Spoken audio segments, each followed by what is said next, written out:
મારા હસબન્ડ બપોરે આવ્યા હતા ને જમવા માટે, તો એને પૂછ્યું કે તું કઈથી આવ્યો છે, ઇન્સ્યોરન્સ LIC ને બતાવ. એ કહે છે કે હું ઇન્સ્યોરન્સમાંથી આવ્યો હતો. તો એવું કહે છે તારા પાસે બેગ કઈ છે, કોન્ટેક્ટ નંબર એવું કંઈ બતાવ, ID પૂરું બતાવ. તો એવું કહે છે કે મારા પાસે નથી, તમારો કોન્ટેક્ટ નંબર આપો તો હું લઈ લઉં. તો એ ના પાડી કે પેલો એમ કહે છે કે મારા પાસે હું ફોન નથી લાવ્યો.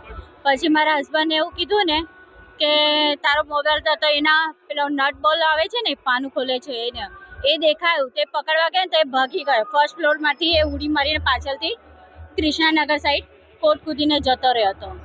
આ લોકો પકડવા દોડી, આપણને એ હાથમાં ના આવ્યો.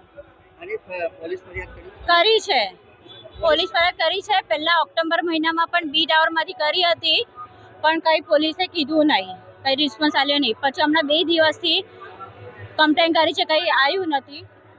એટલે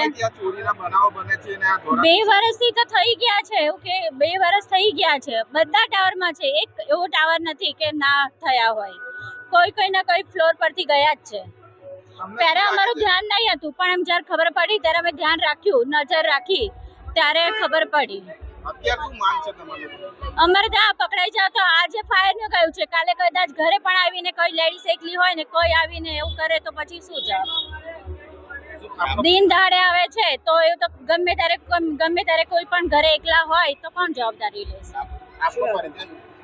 હા, સુષ્મા કનોજે.